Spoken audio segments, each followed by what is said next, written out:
Hello again. It's Chris back with another video, this time to show you an example ESA lesson. And welcome to our participants here, Kevin and Ryan. Okay, now, I don't actually want to teach this lesson. Rather, what I want to show you is an outline of a typical ESA lesson, showing you the kind of things that you can have in a lesson, techniques for how to deliver those, and very importantly, bearing in mind that elicitation is the key to involving students all the way throughout a lesson. I'll show you where in a lesson you can elicit and how you can do that. But before we look at that, let's have a bit of sort of background here. Remember when we looked at lesson planning, we talked about setting your learner objectives, and then if you're lesson planning backwards, looking at the activators and thinking about what activity would have the students achieving those objectives, and very importantly again, examples of what they might actually be saying to help you identify the language points of the lesson. So let's do that. Let me first of all bring up the whiteboard here. Okay, so for our example lesson, you'll see at the top there, we've set the learner objectives for the students to be able to describe what people are wearing. Now, you may notice in these learner objectives that there's no reference to the language point. Obviously, if you know the language point, you can certainly go ahead and put it in. Okay, students will be able to use such and such to describe what people are wearing. But it's quite possible that for your teaching practice lessons, you may choose a topic for which you don't know the language points.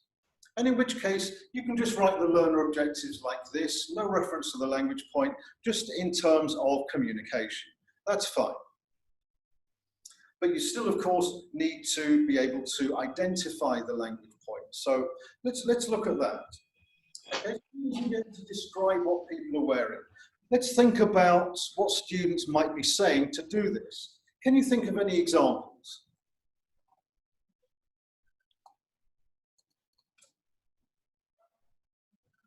I'm wearing, no, sorry.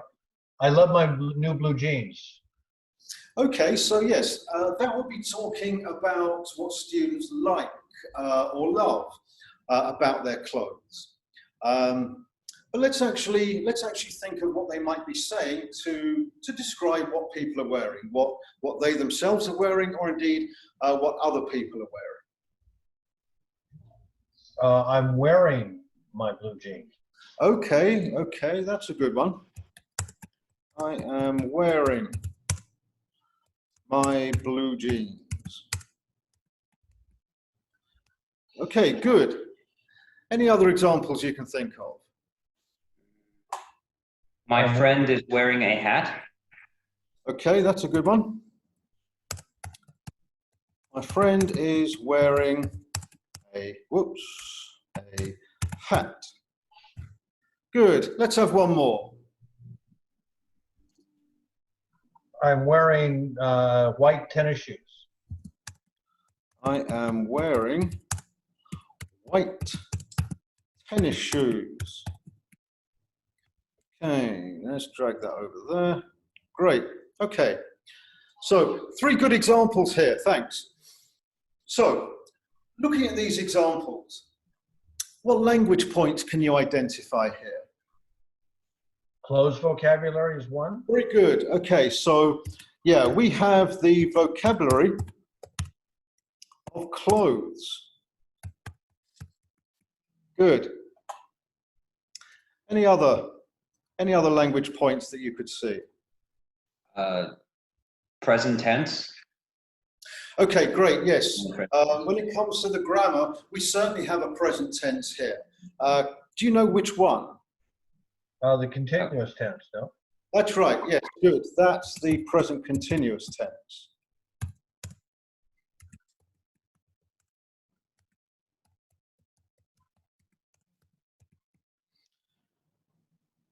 Drag that over there as well. Good. And in fact, there is another vocabulary point. Can you see that? In examples 1 and 3. We're talking about colors too? That's right. We've got the vocabulary of colors there. Good. Whoops. And dyslexic. Now, apologies to all the Americans amongst you. I'm using British spelling. Okay. Good. Now, we see 3 language points here, or let's say 3 possible language points, because in any one lesson, we don't want to overwhelm the students with too much information, too much work. And so try and limit the number of language points you have in a lesson to 2, maximum 2. Okay, quite possibly 1, but maximum 2. But here we see 3. Now, luckily, we can see that if the students are at the stage where they're using the present continuous tense to talk about clothes, then we can quite reasonably and rightly assume that they have already done the vocabulary of colours, because that's a more basic language point. And in which case, you don't need to teach it again. Okay, you can certainly go ahead and use it within the context of clothes, but we don't actually need to teach it. Okay, so just in terms of the language points we need to cover in the lesson, then we don't need that one. Okay, and so that brings us back to 2 language points. Okay, the vocabulary of clothes and the grammar point of the present continuous tense. Good. Any questions about that? That's pretty clear. Okay, good. Ryan? Yeah, understand. Just a quick question. You said no more than 2 language points.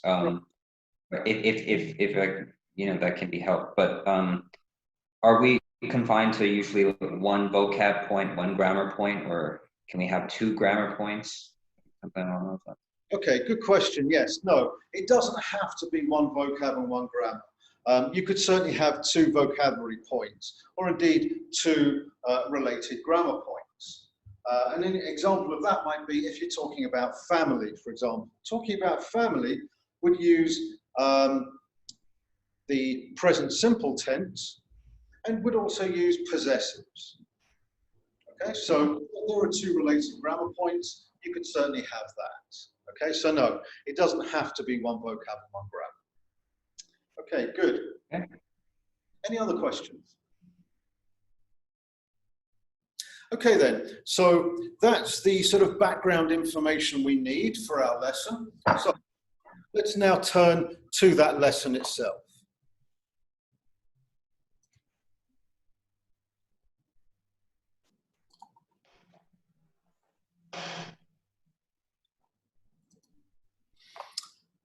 Okay. Okay, can you all see that? Yes. Yes, I can. Okay, great. So this is an example ESA lesson, and I am going to break it down into its 3 phases, E, S, and A. And so what is that first phase? What does the E stand for? Engage. The engage phase, I think. That's Yeah. the engage phase, quite right, good. That's the engage phase. Now, I mentioned before that as the book mentions, you don't need to have your engage on topic, but it is highly advisable. And I'll show you why it's advisable. Okay, so this engage certainly is on topic. So let's have a look at it. Okay, so what can we do for engage? Now, I mentioned before that what I quite like to do is have a bit of a Q&A, you know, a few questions based around some visuals. I think that works very well, especially having visuals to introduce the lesson. Really gets the students' attention. So, perhaps what I would do here is show a slideshow of celebrities, maybe 7 or 8 celebrities, you know, different pictures. celebrities wearing their usual sort of silly, outrageous clothing. Okay, so perhaps something like this. Now, you'll notice that we're not telling the students what the topic is. Rather, we're plunging straight into whatever activity or task we're doing, okay, without telling them anything. And there's a reason for that, and that reason will become clear in a couple of minutes. And likewise, we have to be careful with our questions. Don't give away the topic in your questions. So I don't want to ask a question like, what is he wearing? Okay, because that gives it away straight away. So ask a more general question.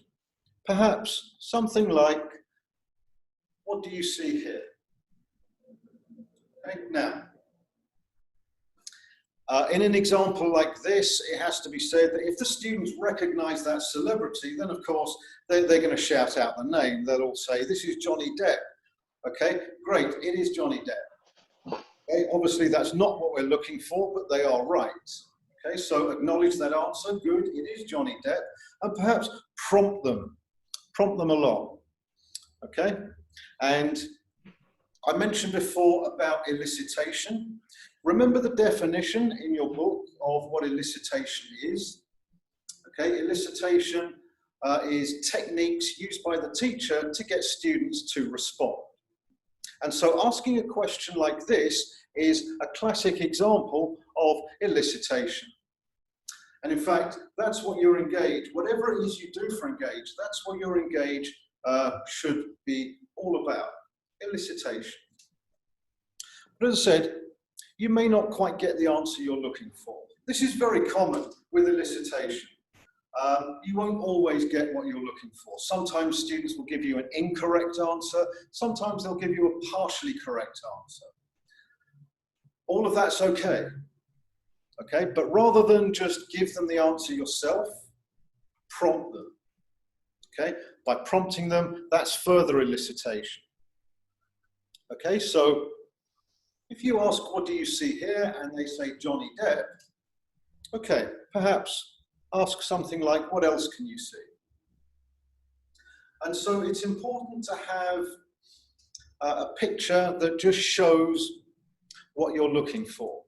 Okay, a picture that doesn't have a busy background to distract the students, and they start describing that instead. Okay, so something with a fairly bland background like this. What else can you see? And again, that's elicitation. Now, what you should do is write down a couple of answers that they give you on the whiteboard. Obviously, a couple of correct answers. Again, it's unlikely they'll give you a full sentence. Okay, maybe they'll just say something like brown jacket. Instead of saying he is wearing a brown jacket, maybe they'll just say brown jacket. That's okay, that's good enough. Okay, you can model the full sentence for them. Write it on the board. And this is something that you're going to want to reference later in the lesson. Okay, so write it on the board in a place where you can keep it there. Okay, don't write it right across the middle of the board because you'll just need to erase it to put other stuff there. So put it in a place out of the way, perhaps something like this. Okay. Top right corner, for example, and you can model the full sentence. And let's say that with the engage, there is no fixed time that the engage should be. But let's say a good ballpark figure for, let's say if it's a 1-hour lesson, then your engage should be around 10 minutes or so. And it's quite easy to pad out something like this to 10 minutes. If you've got 7 or 8 pictures, and as long as you make sure, this is important, all the students should be involved. Encourage all the students to participate. Okay, so if one student tells you brown jacket for this picture, don't just then move on to the next picture. Stay on this one and elicit some answers from other students as well. Okay, what else do you see? Okay, so brown jacket, grey hat, glasses, etc. So get a few answers from a few students for each picture. That certainly pads it out to 10 minutes or so. So, as I said, write down a couple of examples, perhaps another picture. We may have something like this. She's wearing a red dress. Okay, now, you can wrap up your engage by asking a question, something like this. What are we talking about here? Now, again, this is elicitation, but now we're eliciting something very specific. What are we eliciting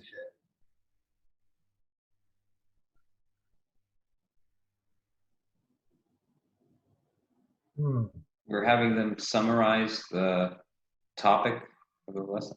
Okay, not so much summarized because it wasn't really given to them in the first place, but yes, I mean, yeah, you're absolutely right. What we're doing here is we're eliciting the topic.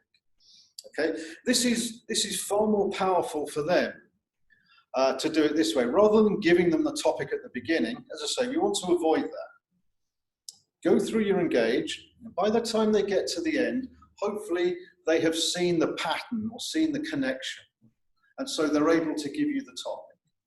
Okay, and that way they're much more likely to retain it, having come up with it themselves, than if you just give it to them.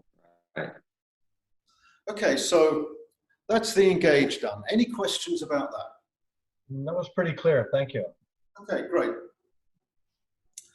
Now, of course, what you then want to do is move on to our study stage. Okay, so we're going to need to transition from here into the study stage, very much like if you're giving a presentation, you want to transition from one part to the next. Now, thing is here is the students have no concept of ESA. It's no good to say something like, that's the end of engage, let's now move on to study. They won't know what you're talking about. Okay, they have no concept of ESA. So rather, we want to make that transition smoothly without mentioning engage or study. And in the next video, I'm going to show you how to do that, and we will then look at the study stage. Okay, so bye for now. Bye. Okay, how was that? I think it was pretty good. What do you think? From your, what do you see? Yeah, I thought it was pretty good. Okay, great. Pretty smooth. No interference, no audio, none of the stuff we had in the first video.